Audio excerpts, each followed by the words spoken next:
So hello everyone. In today's class, we'll be discussing market demand function and law of demand. Now, market demand function is also similar to individual demand function with certain additions.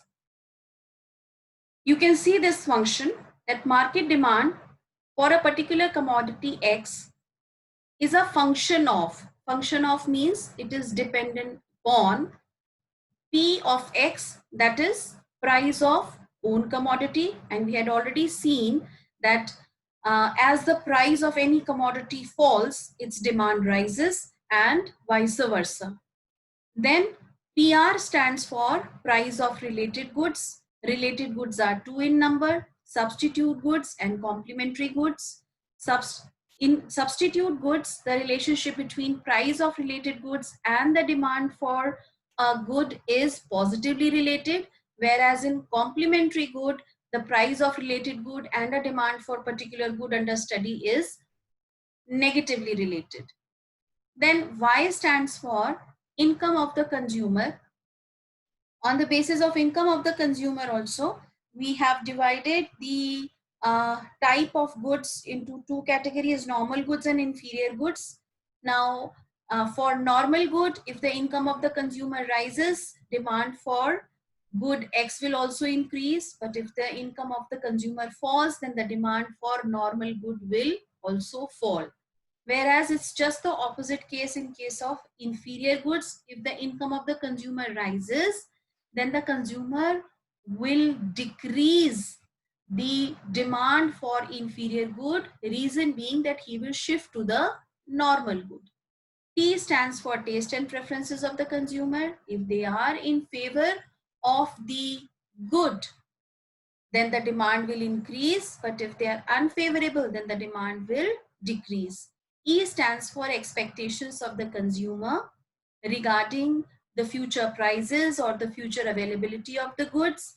So if the consumer is expecting that the price is going to rise in future, then today at the current price, the demand for a good increases. Now, next determinant of market demand is N. N stands for population size. Now see, when your population increases, that means the number of buyers for that particular commodity also increases. That means the demand for good increases. Then YD. YD stands for distribution of income. Now here we are going to study two things. See, if the distribution of income is such that fall in income of poor compels them to shift from normal to inferior goods. Fine. Again, I am repeating. If the income distribution is such that the fall in income of the poor compels them to shift from normal to inferior goods, then definitely the demand for inferior goods will increase. But if on the other hand, the redistribution of income increases the inequality between the rich and the poor, that means the redistribution is taking place in such a manner that rich are becoming richer and poor are becoming poorer, then the demand for luxury goods will increase. Fine. Again, I'll repeat this point. If the redistribution of income is in such a manner that the income inequality increases, then definitely those who are having purchasing power, their demand will be fulfilled. So demand for luxury goods will increase.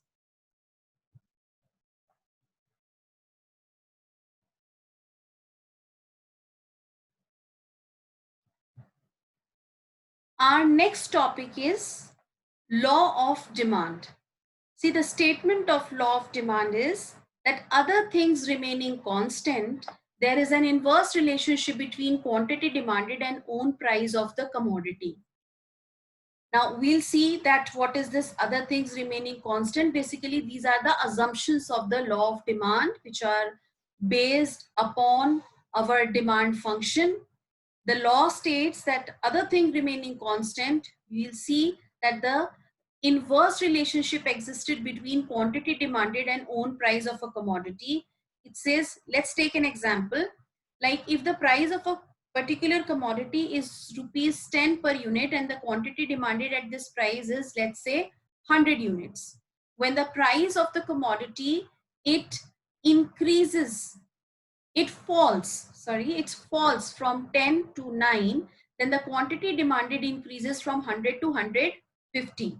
Then again, if the quantity, if the price of the commodity, it again falls from rupees 9 per unit to rupees 8 per unit, then the quantity demanded is increased from 150 to 200 units.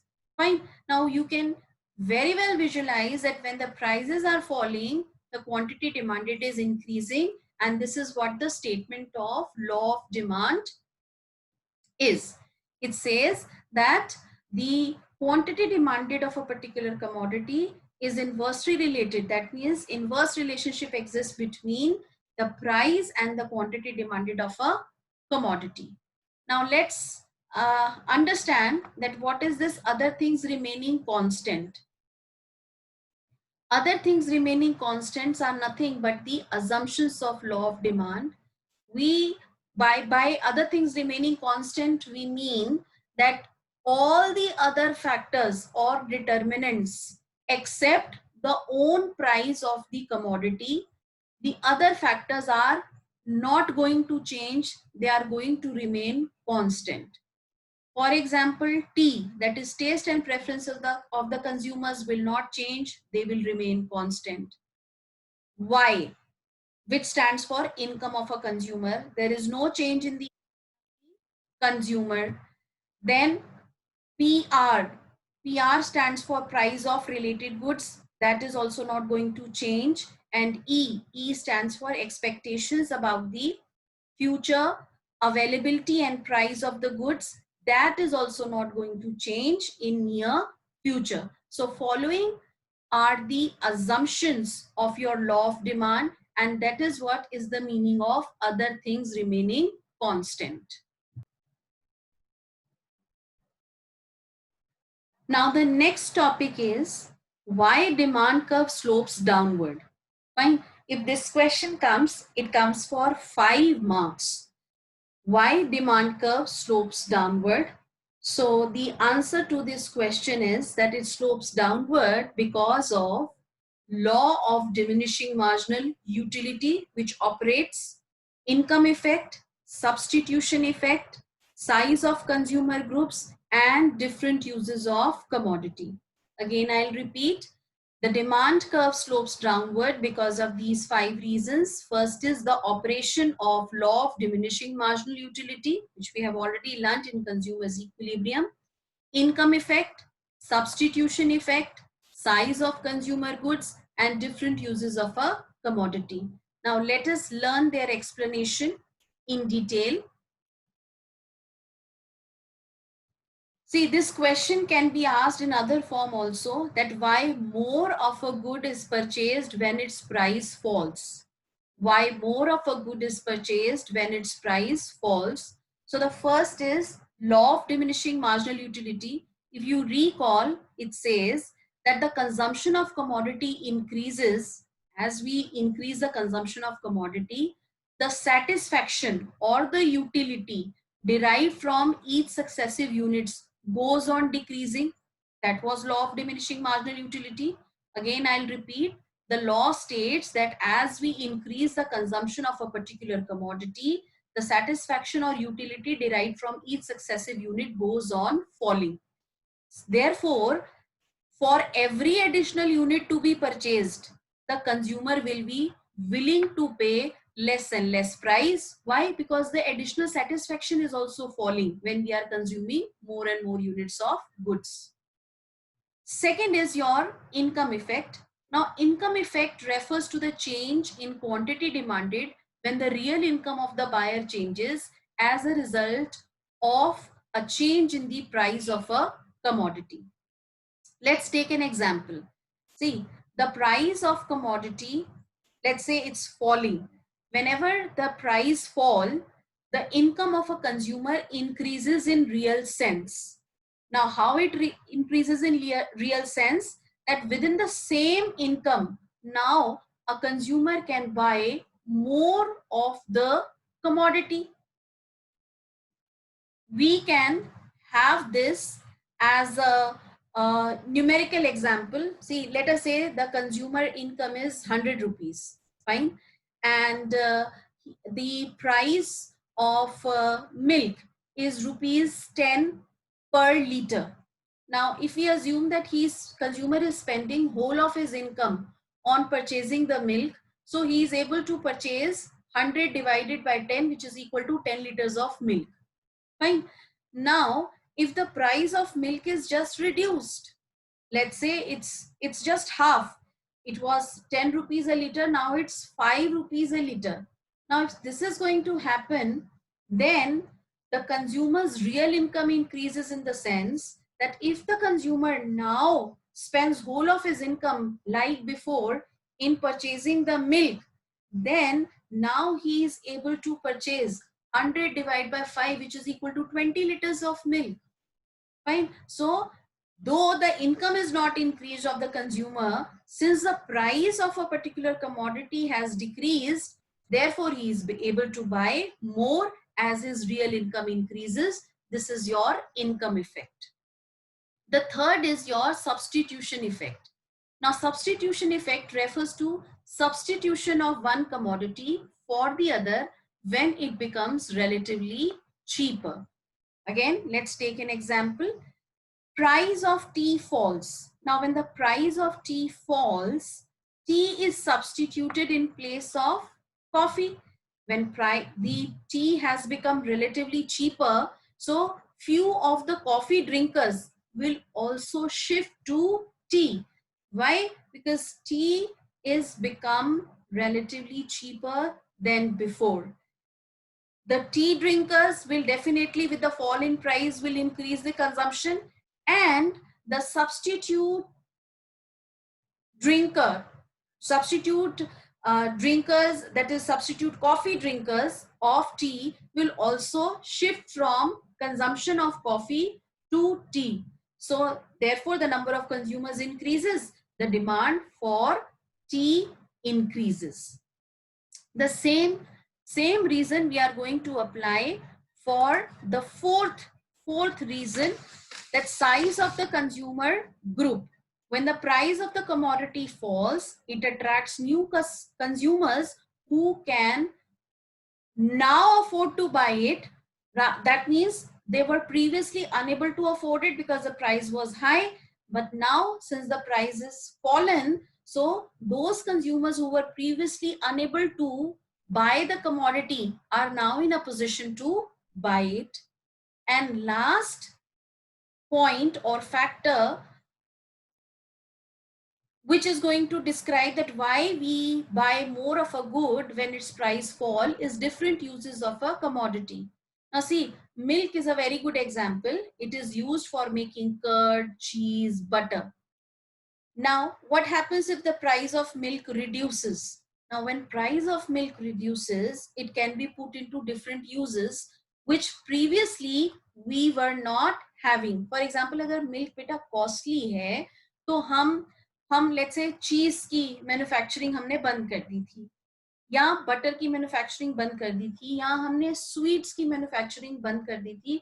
Reason being that milk was costlier. Now, since now the price of milk is reduced, now we have started the production of cheese, butter, or sweets. So it can be put into various different uses, and hence the demand for milk will rise. So these are the reasons, 5 reasons with explanation, that why demand curve slopes downward, or why more of a good is purchased when its price falls. Law of diminishing marginal utility starts operating, income effect, substitution effect, size of consumer group, and your different uses of commodity. Let's now discuss certain exceptions to the law of demand. Exceptions to the law of demand says that, see, even if the prices are rising, the demand, instead of falling, will increase. So that's an exception to the law of demand. And for this, we have got the first type of first exception to the law of demand is articles of distinction. Articles of distinctions are basically status goods. For example, see, these are the goods which command actually social distinction. For example, diamonds, vintage car. People demand them more when their prices are high because it's a status symbol for them. They will buy the costliest diamond because they will buy the vintage car. Fine. Reason being, it is their passion, and they will not stop their demand even if the prices are rising. So that's an exception to the law of demand. The second exception to the law of demand is your Giffen goods or Giffen paradox. Now, what are Giffen goods? These are the goods of highly inferior quality. And these goods show a very high negative income effect. That is, when the price falls, then the demand also falls, even when they happen to be relatively cheaper than the other goods.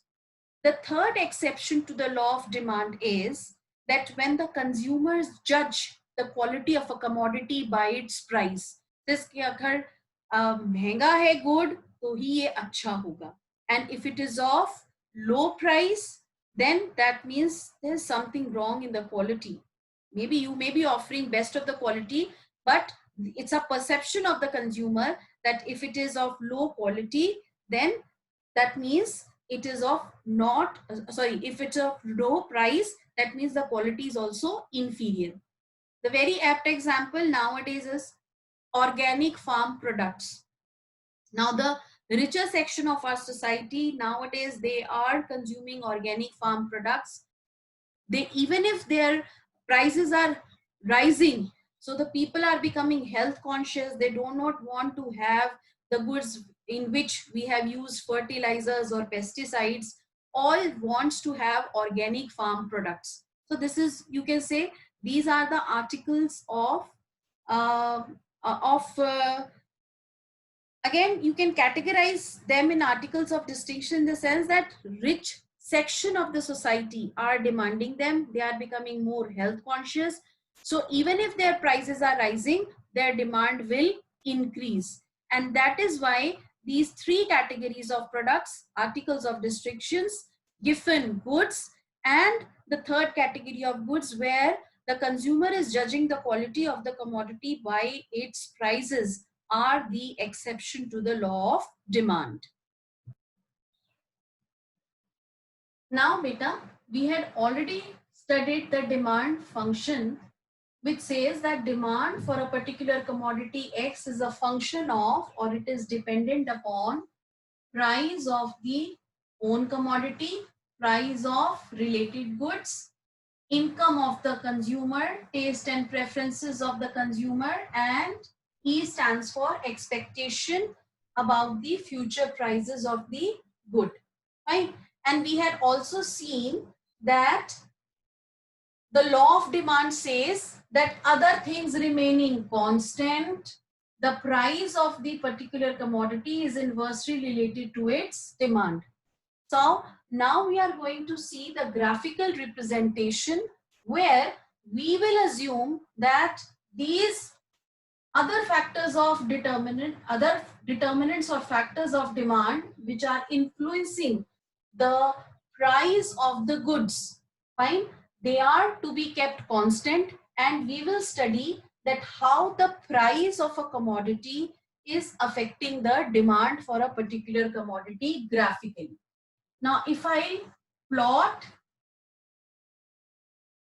or prepare the demand curve, this is my x-axis origin, this is my y-axis, and on x-axis I'm going to show the quantity demanded of a particular commodity, and on y-axis I'm going to show their prices. Fine. Now, we know that demand curve of a commodity is downward sloping from left to right. This is DD, the demand curve.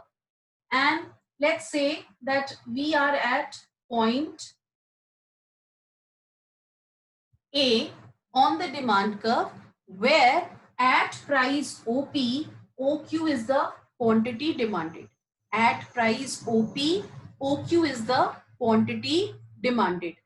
Now, let us see that what is going to be the effect of change in price on the demand for commodity X, keeping all the other factors constant. That means there will be no change in price of related goods, in income of the consumer, in taste and preferences of the consumer, and your E, that is expectation about the future price of the commodity.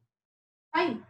Now, if I say that, let us say the price of a commodity is increased from OP to OP1. Fine. OP to OP1. So let's say the price is increased to OP1. Now, if this has happened, everything is constant. This is my demand curve. So corresponding to price OP1, the quantity demanded, I am going to use the term demanded, the quantity demanded has decreased from OQ to OQ1. See, price has increased and quantity demanded has decreased from OQ to OQ1. Fine, it has decreased. It shows the inverse relationship. And now we have shifted from point A to point B on the demand curve. Now this movement from point A to point B, from point A to point B is termed as contraction of demand. By contraction, you can see that the quantity demanded has been decreased because of increase in prices. So the movement from point A to point B on the demand curve, is termed as, this is termed as contraction of demand. It is termed as contraction of demand. Why? Because the quantity demanded is decreased from OQ to OQ1 because of the increase in prices from OP to OP1. Now let us see that what is going to be the effect. Now see, please do remember that here in this, what we have done, the price has increased and quantity demanded is increased, and there is a upward movement. The movement is, you can see, it's an upward movement along the demand curve, and this upward movement is actually because of contraction of demand. Now, if we see that instead of now increase in price, now what is happening? If this was, let me term it again, contraction. It is contraction of demand, where quantity demanded is decreasing because of increase in price, and this is being shown by upward movement along the demand curve. Fine, upward movement along the demand curve. Now let's assume that now the price has decreased from OP to OP2. Fine. Previously we were on point A. Now the price has fallen from OP to OP2. So the price has fallen. So what is the result? The result is that the quantity demanded has increased from OQ to OQ2. It has increased. Fine. So now we are going to move from point A to point C. We are going to move from point A to point C, where quantity demanded is increased because of fall in prices. Fine.